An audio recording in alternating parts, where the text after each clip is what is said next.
Hey everyone, I'm going to talk to you about a way to be able to add on and customize xAPI statements inside a storyline with very little code, and how to get additional data inside of your xAPI statements and then build reports based off of those xAPI statements. And this allows you to basically get whatever type of data that you want added onto your xAPI statements. And this is called extensions. And we're going to be talking about the way to add on extensions and then to report on those extensions. So let's go ahead and dive in. So I have this interactive video. If you want to check out more of an explanation on this interactive video, you can check out my previous blog posts on that.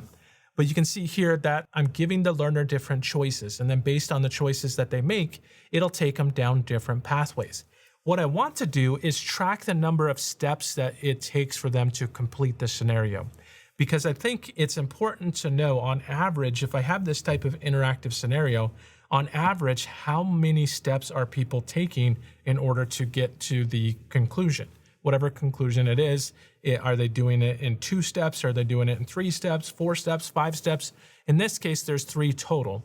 But I want to be able to know what average are people just choosing one choice as well. In order to do this, I have to do a couple of different things to kind of set this up. The first thing is by adding a variable, which I'm already doing inside of here. And I have this variable called number of steps. And I need to add 1 to the variable for each time that the person has actually come to this scenario, come to the step. And the second thing I need to do, once I've added that variable, let me go back into here, and you can see that the variable is a number. That's important as well, because if you're going to add to it or you're going to subtract from it, it needs to be a variable. I'm going to come in here and click OK. Now, the next thing is, where do I actually choose those or adjust those scenarios? So I'm going to go ahead and click on here. And then you can see this is when I come to the choice, we see the video. At the end of the video, it's going to show the layer of choice. So what I do at the end of this is I add 1 to the number of steps. Just as simple, they watched the video, they were given the choice, and then I'm going to add 1 to that. I could do that then, or I could do that based on when they actually click on something as well. It's up to you. There's a lot of ways to kind of go in and do the same thing, but this is exactly where I put it here. So on scenario 2 or scene 2, this is where I come in on choice here. Once they've gotten to the choice, I add 1 there. Now at the end, what we need to do is we need to go ahead. We're already sending over kind of a finished statement, but we need to add on the extension to that statement. So I'm going to come into finish scenario right here. And I want to display this in the actual scenario kind of statement. When you send over xAPI statements, it really is the actor, the verb, and the object, who the person is. And this is the simplified statement: who the person is, what action did they do, and then what information about the action can we send over.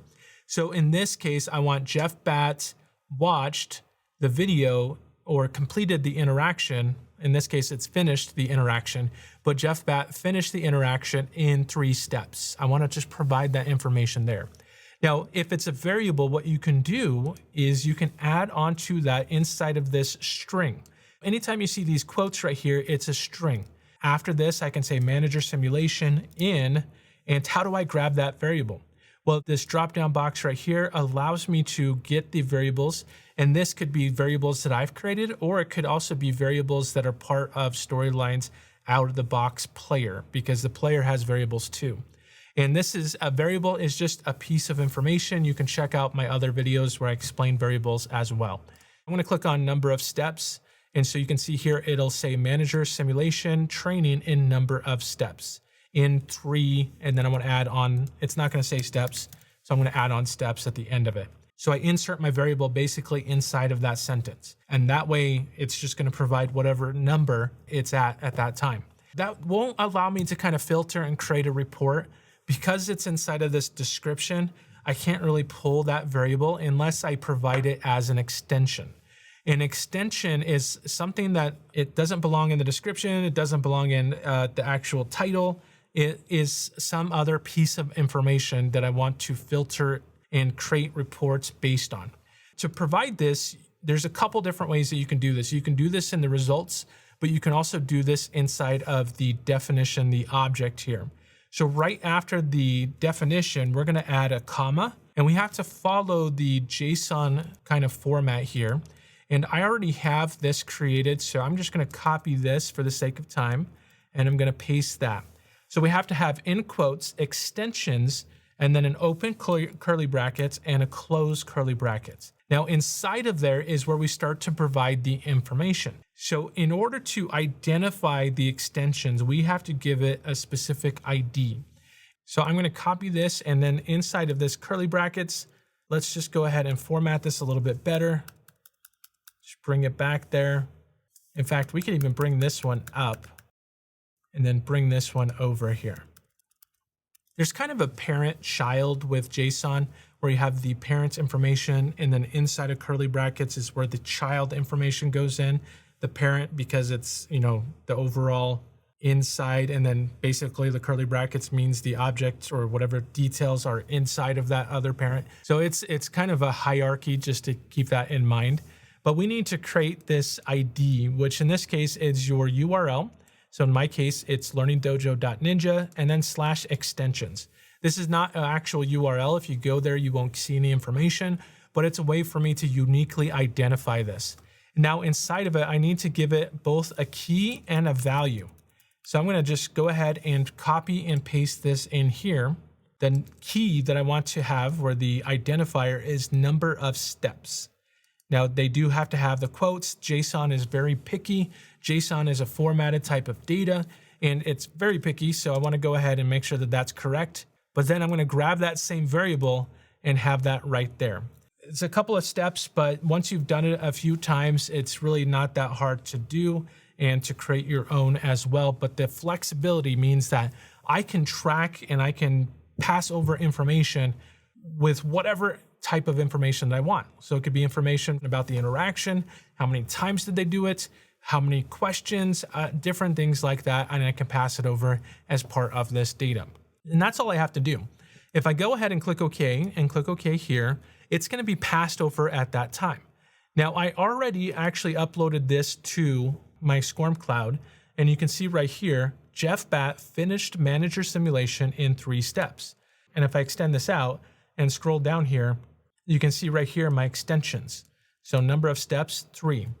Now with that information, I can now go into Veracity and I can create my report.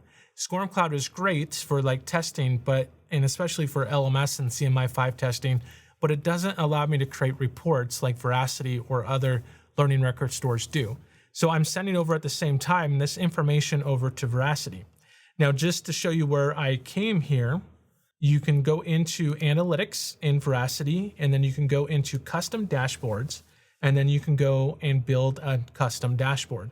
They do have some dashboards already out of the box, but I'm going to click on Interactive Video here, and we're going to build a widget that goes right here that gives me the average number of times or the average number of steps.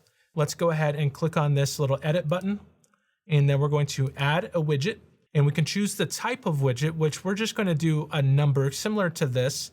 We're just going to have a number right there. So we don't need a chart builder, metric builder.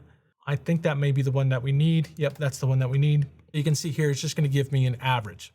Now what we need to do is we need to make sure that it is an average and it's not like a total, or if you're wanting like a total, how many times did the person do this kind of thing, then you could keep track of that as well. But what we need to do here, instead of grabbing the result data, we're just going to click on X to get back here. And then you simply just select this drop-down box, but knowing that ID is key. So I'm going to go ahead and select this drop-down box, and we're going to go into Object. The next thing is we're going to go into Definition, and we're going into the hierarchy. So I'm going to go into Veracity and go into the definition. The next thing is extensions. This is an extension, so we're going to go into the extensions here. And then you can see there's my ID of extensions. So I'm going to select that. And then it tells me the number of steps, which is the name that I came up with. And so I'm going to click on number of steps. And then that kind of is the end of that. So I'm going to go ahead and just click somewhere else. And you can see that this is being pulled from the statements. And that's really it. You can see the average score right there. But what does that mean? Well, if you click on this button down at the bottom, that's just kind of the average right there. So we could actually even get rid of that. We can say average And we're going to just copy this where it has that $ value. We're going to paste that up there so it's a little bit bigger. And then we're going to say average number of steps, and that will add it to the bottom. There's a couple other things. You can change out the icon if you want this to be like time. I don't know if it has a time, but or a clock. There's a couple different keywords that will give you different icons, but I'm going to go ahead and just get rid of that. And then I'm going to click OK. So now it's added this, and I can go ahead and move this up here. Let's just scroll that up, stretch this out a little bit, and then I could share this out with stakeholders. Now I did not add any title there, so I'm going to click on edit to go back into here, and then we're going to say number of steps. Might be a little repetitive to what we're seeing here, but just so we have a title that makes sense. Now if I click on stop editing, then I can click on this little 3 dots here and click on get link, and then you can share that with a stakeholder. So many different possibilities with extensions, because we could keep track of whatever information we want to then filter in any of our reports. And this could be the types of data, the types of steps, the number of times a learner clicked on download on a link or something like that. So many different possibilities. And I at least wanted to walk you through a little bit of how you can use extensions inside of Storyline and add to it as well.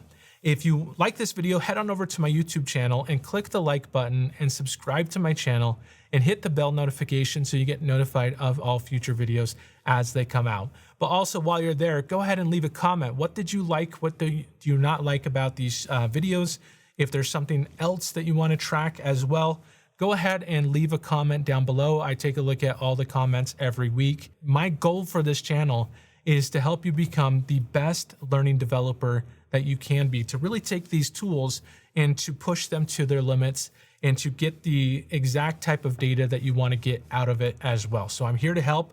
That's all I have for today. So thanks everyone, and I'll see you next time.